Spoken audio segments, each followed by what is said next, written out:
We were in the middle of Sif Tes Zayin. We just said, because of the Sefer Torah Lishma. It says in the Sefer Torah, I think we said this, we'll say it again. It says in the Sefer Torah, the Isch Chai writes, they should serve Laniach Kol Min B'Kli Echad Mi'atzmo, Laniach Shneim B'Kli Echad. You have to put each part of your shachman. It has to be at least 2 different types of food. So you have to put them each separately, in different vessels, at least wrapped up differently, so that it shouldn't be that there's a mix of, it's one thing, it's 2 separate things. So there's an interesting difference between Mataras Davyanin and Shachmanas. So Shachmanas, you have to send to a person who's already at least 13 or 12 in order to discharge your obligation. If not, you still have an obligation. And of course, it has to be sent on Purim itself, by day, but both of them. But Mataras Davyanin can be sent even to a young child. It's interesting if we're on already the topic the Shur brings that some say one should send, meaning through someone else. So it could be that there's a reason to give 2 different shachmanas, one with a messenger and one without a messenger. That way you work both ways. Maybe better you do it yourself or better with a messenger. That's the Shur brings. The B'Nitzina, stop even if I remember it. So I just want to say that Nosson is an incredible thing with the Lachas about what is the idea. What is the idea of giving what is the idea of giving shachmanas? What am I giving shachmanas for? He said, Hashem wanted us to do chesed. First of all, just before we talk about, maybe we'll first say Rav Nosson. Rav Nosson says that when you give chesed to your friend, it brings down Hashem will give us chesed. We want the chesed this holy day. So we just said, Matas of Yonim is to draw down the chesed even if someone is very far. We also want to get the part of the chesed. This is wonderful, only chesed today. So that's how we give a shachmanas. So just it's very important to know that chesed is really like I think also Yerucham says maybe also or it's in the pasuk says chesed yivanim. So Yerucham says the main need that a person to work with is chesed, kindness. It's just getting the right kind of kindness. You have to work with love. You have to work with waking that up. It's in every other midah. It's just how to position it and work it and focus it so that it gets where it needs to go. Because the main thing is chesed. And we have to know the morality of the person who's chesed, he is emulating Hashem. And of course, it brings down the or of chesed. That's exactly the idea. So now is the time when there's such abundance of chesed. There's so much chesed. There's so much chesed that there's just no end. It's an incredible thing. So, wow, so much chesed. We have to draw that chesed to ourselves by giving to another. That's what Rav Nosson explains. So that's the idea of a little bit of what this is about. It says, Isch Chai, when you die, Isch Chai is gamkein mishloach manos Matas Avyanim. A woman also has to give Matas Avyanim mishloach manos. A woman also has this obligation. Kohen in Baghdad, it says, Kohen in Megillah, Kamat Zebul Baracha, that Mishum, we say again, in the Megillah, because we're not sure whether it had a wall around it from Yeshua or not, right? I don't even know if that was his question. Maybe his question was also whether or not it was shushnable. I don't know, possibly. Shushnable, what? Married woman, some say that you would stay with the husband, but people give so many shachmanas space. It's very easy. She just gives with it, without it, she doesn't give so much. It's like, again, this idea of bringing down the chesed or chesed. In a certain way, but it's better. Try to help someone who's having a hard time, give money. So let's see, that's it. But the woman has to give to the woman, and man gives to the woman. Yes, definitely.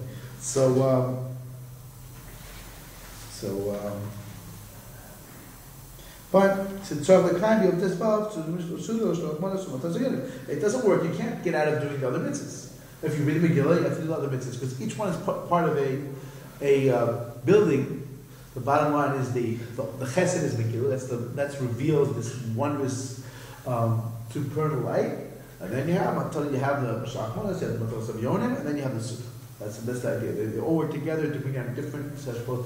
So Nosson already told us that because Avyanim is helping the person who's having a hard time, bring it down even there, and then giving chesed also to one's friend. That's a very, very high level as well. And then one has the sukkah. We'll see maybe that sukkah even a little bit. Yeah, she has to do the book.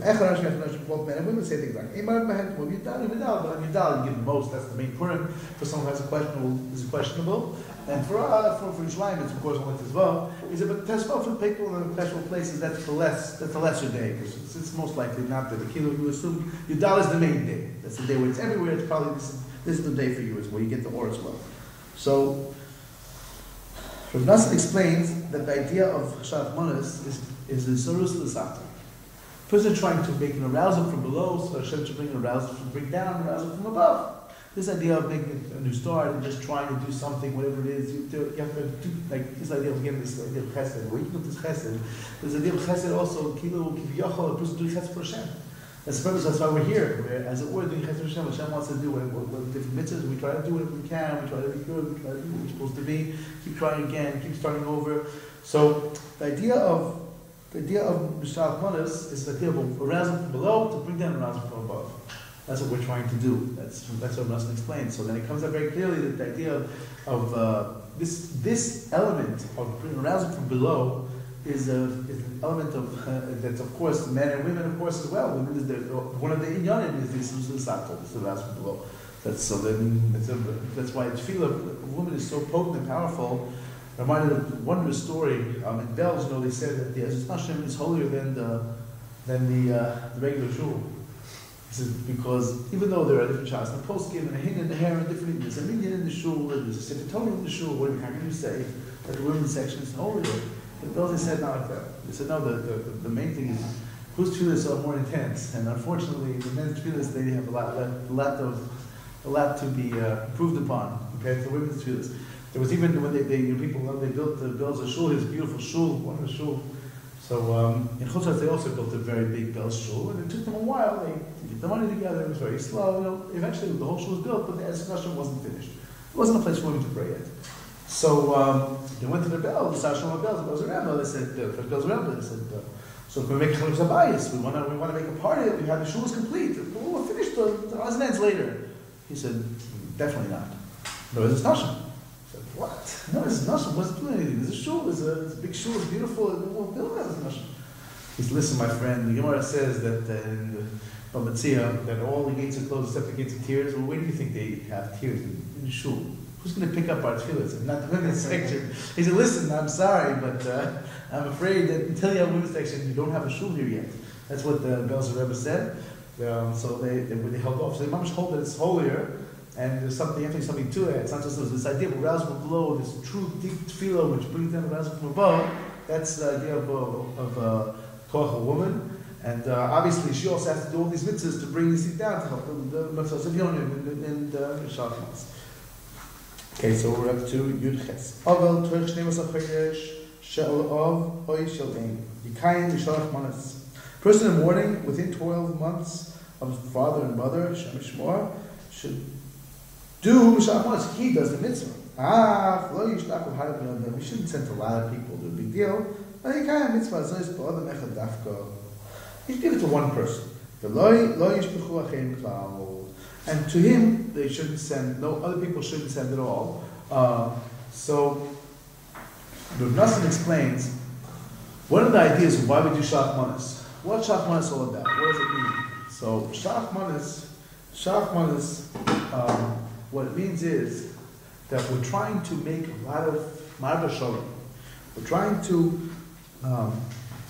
generate a lot of peaceful, good feelings among people, because in that way is that we can bring the whole world to harmony and peace and goodness. That's what we're trying to do. We have such a powerful aura on Purim, we can fix everything. Fix everything. We have no idea. If we had any idea what Purim is, how powerful, how amazing light of Purim is, we wouldn't squander it for nothing. We wouldn't just let go of it. We would make use of it. We'd make very, very, very careful use of it. So that's the idea. That's what Purim is about. That's what Purim means. So an Ovel, a person of warning, she should protect us. So he's in a situation where giving him Shach Manas is not going to do make a lot of peace or something. It's just not going to do that. He's in a place where he's missing peace. Peace is not in his house right now. There's no peaceness out there. There's a very strong thing, there's a very strong fear. So he can try to generate it by giving people, depending how he does, at least somebody he should give. But other people should not give to him because it's considered it's not appropriate. Giving a gift, he's not supposed to forget that he's lost his parents. Shem Yishmor. The Zohar says the person has to know, he has to know how to honor his parents. His parents are shutfim with Hashem, partners with Hashem. There's an incredible Arizal about that. What does that mean exactly? Which is not for now. Amazing. Maybe if we talk about Isch Chai on Mekil Rabbein, then we can talk about it. What does it mean? What does that mean? His parents, what does that mean? But anyway, I'll just mention the Zohar Kedosh. The Zohar Kedosh says that a person has to honor his parents because they are the shutfim. They are partners with Hashem. They brought the goof. You brought the goof, you have to know. You have to honor that. You have to, it's an amazing thing. I can't do that myself. Something I was brought into the world, I have to know. I have to appreciate that. Because every breath of life, every minute of life in this world is a gift. And it's something which is worthwhile. So something that's worthwhile, we have to know. Listen, I have to appreciate it as a gift, just like any gift that's worthwhile. Very often people, they don't appreciate, they don't understand the greatness, the amazing greatness of life, just having life. What does it mean having life? Break Shabbos to extend someone's life. What are we extending his life? What does it matter? Every second, every instant, it's incredible to Kunim that we said, every instant of life, every breath comes out in Tikkun Zohar, I think. The Gro there brings, I think there brings a nusach that every breath goes to the highest realms and does amazing things. The person has no idea what even breathing this world, what it's doing, where he's going, what the meaning of it, what is it about. We have no idea, we haven't got a clue. So every instant of life, a person has to have a lot of appreciation. So in any event, when a person has so lost his parents, there's something missing. There's something very, very, very integral missing from his life. So you can't generate this peacefulness, this harmony with him right now through this mitzvah. That's the idea. We'll do, I guess, one more. Mitzvah, the harbos, the Suda's Purim. It's a mitzvah to have a lot of good stuff in the Suda, the Purim meal. The main meal is by night, by day. If you did it by night, you didn't discharge your obligation. A lot of Hasidic places, they did do also by night a Suda, trying to draw down different oiras. It's for a lot of Hasidic Shusvarim, the bottom line and the main point of that was Chutzor, they used to fast. After the fast, they didn't have a Suda to bring down ore, but they don't fast, not so simple. But there are places where they do it anyway, and just it's important to know if a person does a Suda or not. He has to know that, the main Suda, the time for the Suda is by day, not by night. That's the time. So that's not to forget, not to confuse. I know someone who drank a lot. He unfortunately drank a lot by night. He woke up at 11. He got up his Megillah, and it's a Suda. That's not it. You know? It wasn't the right time. You know? He totally, it was a mitzvah to get drunk, even according to many. But that's not the time. That's not the time that mitzvah really works. Might be a way of bringing down more, or possibly if a person drinks like a tzaddik, it's possible. But maybe drinks a little. But otherwise, it's just a mistake. It's a good minig to eat the raining, these plants of the Purim. That's what Daniel and his friends ate.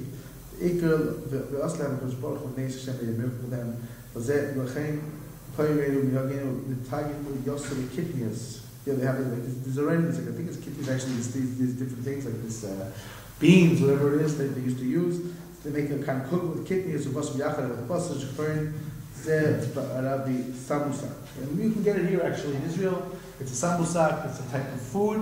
So that's what they used to do in the Isch Chai used to do. Okay, so we'll do a little bit of the spiritual on this. So Nassim explains that what's the Suda about. He said the Suda, when a person's eating, this is from the meal, you bring a Suda, they brought down a or, they brought down a miracle through their eating.